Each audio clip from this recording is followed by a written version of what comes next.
ముందరకు వద్దులేనా పోతావా?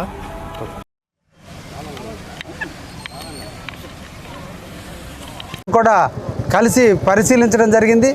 ముఖ్యంగా అధికారుల సమక్షంలో రోడ్లు వేసేటప్పుడు స్థానిక నాయకత్వంలో కూడా వాళ్ళను కూడా అడిగి వేసినట్లయితే భవిష్యత్తులో ఎటువంటి ఇబ్బందులు రాకుండా ఉంటారనే ఉద్దేశంతో స్థానికుల యొక్క ఆలోచనలు కూడా పరిగణలోకి తీసుకొని ఎక్కడెక్కడ డ్రైనేజీ వ్యవస్థని పెంపొందిస్తే బాగుంటుంది, ఎక్కడ కల్వర్ట్లు పెంచితే బాగుంటుంది అనేది స్థానిక సరౌండింగ్లో ఉన్న వార్డులో ఉన్నటువంటి నాయకులందరూ కూడా ఆలోచనలు తీసుకొని ఈరోజు ఈ రోడ్డు నిర్మాణం జరుగుతుంది. రాబోయే 50 సంవత్సరాలకి సరిపడే విధంగా ఈ రోడ్డును డిజైన్ చేయడం జరిగింది. కావలి ట్రంక్ రోడ్డుల కంటే కూడా బాగా రద్దీ ఉండేటువంటి ప్రాంతం ఈ ప్రాంతం కాబట్టి ఇక్కడ సినిమా హాళ్ళు కానీ లేదంటే గుడులు కానీ అన్నీ కూడా ఈ ప్రాంతాల్లో ఉన్నాయి. సంవత్సరానికి జరిగేటువంటి కల్చరల్ యాక్టివిటీస్ అన్నీ కూడా ఈ సెంటర్లోనే జరుగుతుంటాయి. కాబట్టి ఈ సెంటర్కి ఒక ప్రత్యేకత ఉంది కాబట్టి ఈ ప్రాంతం అంతా కూడా రోడ్డు వేయాలనే ఉద్దేశంతో దాదాపు కావలలో ఎక్కడా లేని విధంగా 60 అడుగుల రోడ్డుని ఇక్కడ ఏర్పాటు చేస్తున్నాం.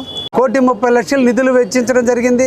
మళ్ళా కూడా ఇంకొక 95 లక్షల రూపాయలు కూడా నిధులు వెచ్చించి ఈ రోజున కలుగోల శాంభవి మాత గుడి దగ్గర వరకు కూడా ఎక్కడ కూడా డ్రైనేజ్ కూడా కనిపించకుండా, పంట కాలువ కనిపించకుండా మొత్తం కూడా స్లాబ్ వేసి ఇక్కడ మంచి రోడ్డుగా దీన్ని రూపొందించడానికి ఈరోజు మేము అందరం కూడా సన్నాహమయ్యాం.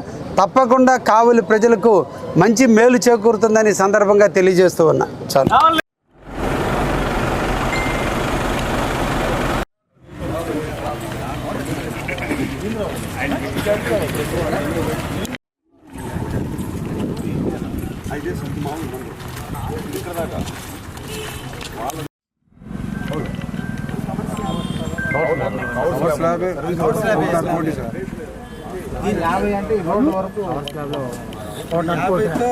కవర్ స్లాబ్ వేయండి,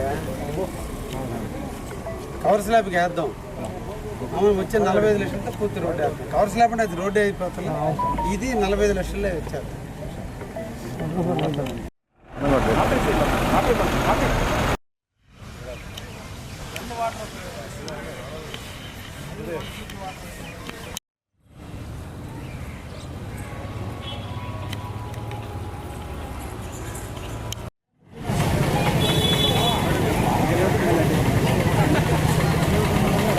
పార్కింగ్ కూడా ఉంది.